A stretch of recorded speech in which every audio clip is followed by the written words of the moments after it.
Good afternoon मित्रांनो. आज आपण सहकारच्या तिसऱ्या टॉपिकला सुरुवात करणार आहोत. 11वीमध्ये आपण बघितलं आहे की सहकारी संस्था या वेगवेगळ्या प्रकारच्या असतात. शेती संस्था असतील, बिगर शेती संस्था असतील, पतसंस्था असतील किंवा गृहनिर्माण सहकारी संस्था असतील, किंवा सहकारी बँका असतील.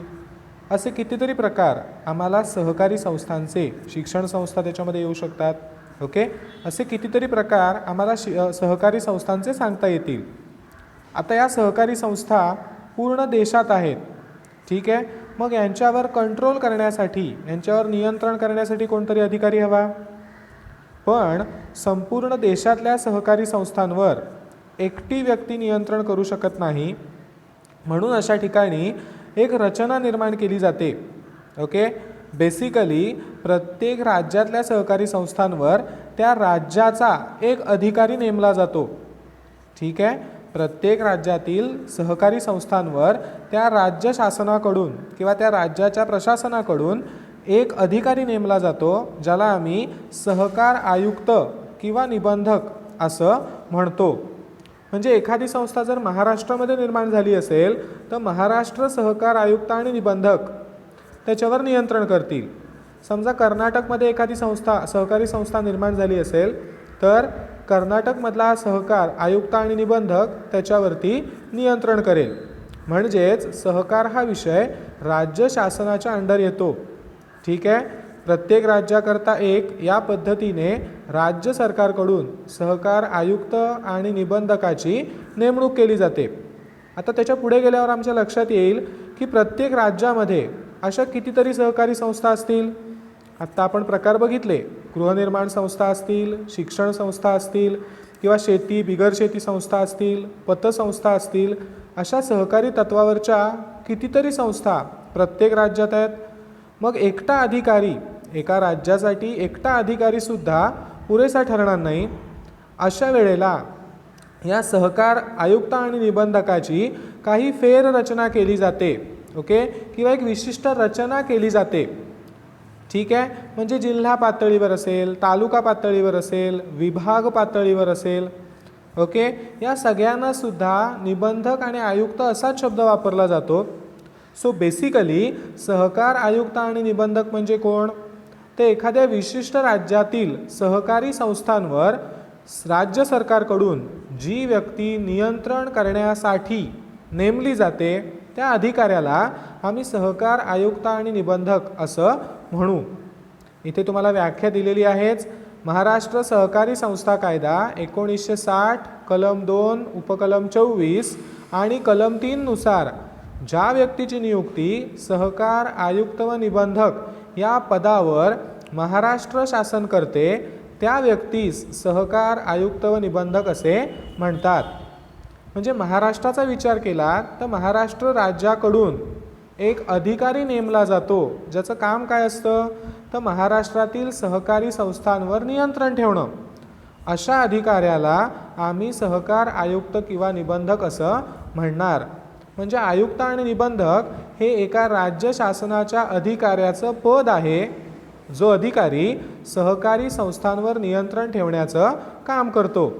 ठीक आहे, मगाशी मी म्हटलं त्याप्रमाणे एकटा अधिकारी संपूर्ण राज्यातल्या सहकारी संस्थांवर नियंत्रण ठेवू शकत नाही. मग अशा वेळेला त्या आयुक्त आणि निबंधकाचे एका रचनेमध्ये त्याचं रूपांतर केलं जातं, ज्याला आम्ही आयुक्त आणि निबंधकाची प्रशासकीय रचना असं सुद्धा म्हणतो. तुम्हाला स्क्रीनवर दिसू शकतंय. राज्यासाठी जो संपूर्ण राज्याचा प्रमुख सहकार अधिकारी असतो त्याला आम्ही म्हणतो सहकार आयुक्त आणि निबंधक. त्याच्याखाली त्या राज्याचे काही विभाग केले जातात. उदाहरणार्थ कोकण, पश्चिम महाराष्ट्र, विदर्भ या पद्धतीने. मग असे विभाग करून त्या विभागांवरती जो अधिकारी नेमला जातो त्याला विभागीय सहनिबंधक असं म्हणतात. जो आयुक्त निबंधकाच्या हाताखाली काम करतो त्याचं पद आयुक्त निबंधकाच्या खाली आहे, ज्याला आम्ही विभागीय सहनिबंधक असं म्हणू. आता प्रत्येक विभागामध्ये विशिष्ट जिल्हे असतात. उदाहरणार्थ कोकणचा विचार केला तर सिंधुदुर्ग, रत्नागिरी, रायगड आणि ठाणे हे 4 जिल्हे एका विभागाच्या अंडर आहेत. मग या प्रत्येक जिल्ह्याकरता एक जिल्हा उपनिबंधक नेमला जातो, जो जिल्ह्याच्या सहकारी क्षेत्राचं प्रतिनिधित्व करतो. त्यानंतर येतो तालुका, म्हणजे प्रत्येक जिल्ह्यामध्ये तालुके असतात. सो तालुका पातळीवर प्रत्येक तालुक्याकरता सहाय्यक निबंधक असतो.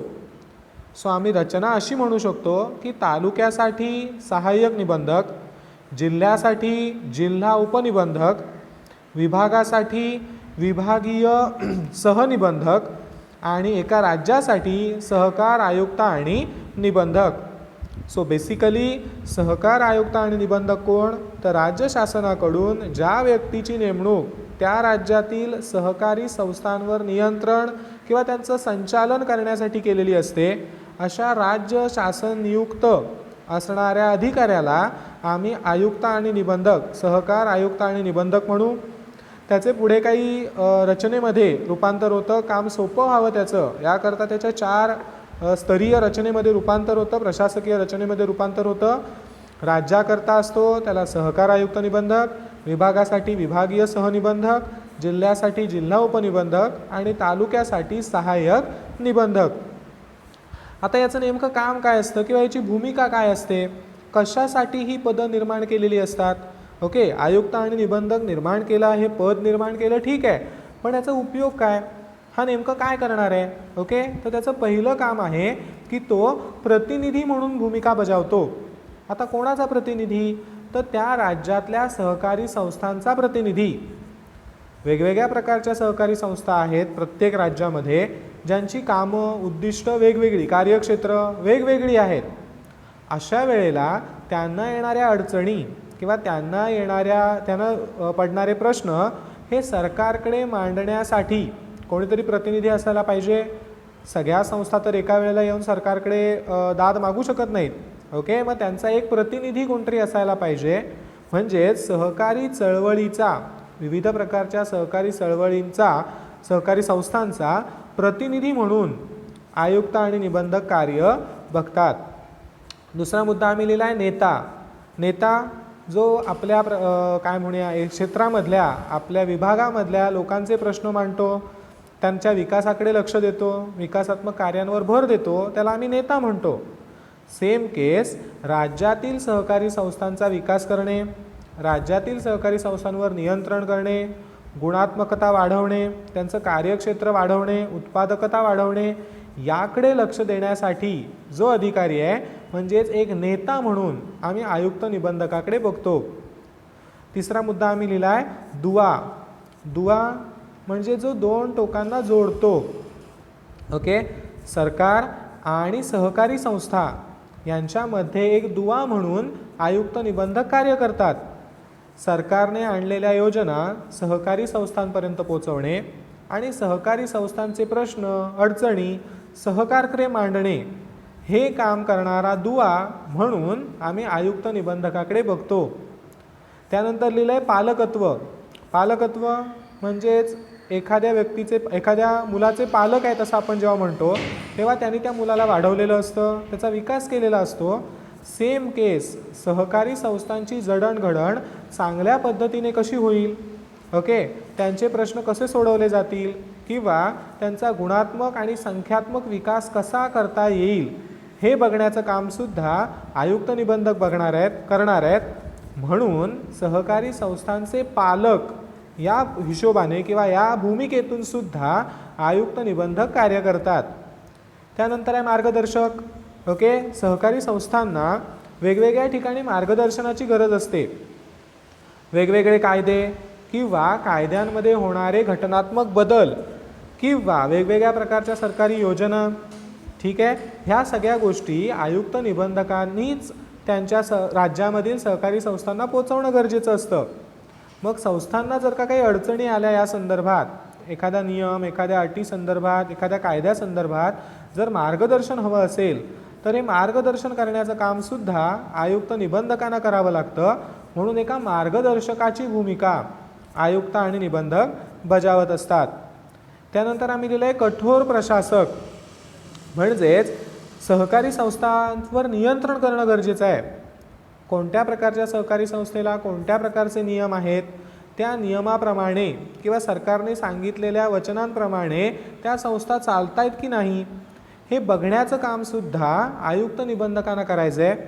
मग अशा वेळेला हे नियंत्रण ठेवण्यासाठी काही कठोर भूमिका घेणं, काही कठोर निर्णय घेणंसुद्धा आयुक्त निबंधकांना गरजेचं असतं.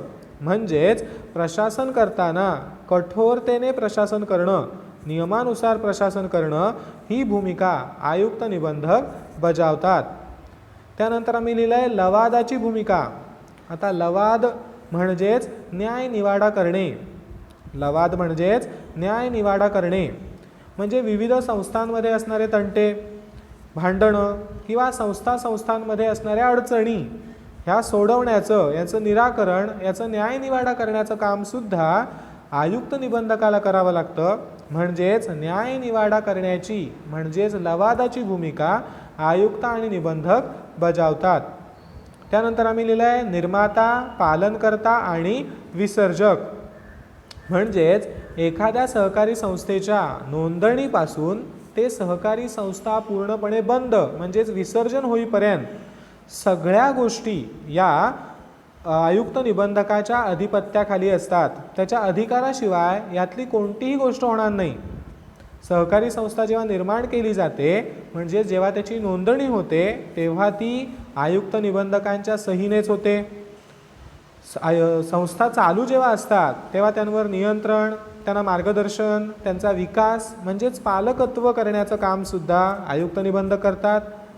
आणि एखादी सहकारी संस्था वारंवार नुकसानीत जात असेल किंवा एखाद्या सहकारी संस्थेचं जे काही रनिंग आहे, जी काही संचालन आहे हे जर व्यवस्थित होत नसेल तर अशा वेळेला ती संस्था सुधारणं किंवा ती संस्था विलीन करणं, बंद करणं हे कामसुद्धा, विसर्जन करणं हे कामसुद्धा आयुक्त निबंधकांच्याच परवानगीने होतं. म्हणजेच संस्था निर्माण करणे, त्यांचे संचालन करणे आणि त्यांचे विसर्जन करणे ही तिन्ही कामं आयुक्त निबंधक करतात. म्हणजेच आयुक्त निबंधक निर्मातासुद्धा असतात, पालनकर्तासुद्धा असतात आणि विसर्जकसुद्धा असतात. या तिन्ही भूमिका आयुक्त व निबंधक पार पाडतात. शेवटला आम्ही लिहिलं आहे संस्था समाप्तीकरण. म्हणजे एखाद्या संस्थेचं अस्तित्व टिकवायचं की नाही, एखादी संस्था दुसऱ्या संस्थेत विलीन करायची का किंवा एखादी संस्था संपुष्टात आणायची का, विसर्जन करायची का, याचा पूर्ण अधिकार किंवा या संदर्भातले सगळे अधिकार आयुक्त निबंधकांना असतात.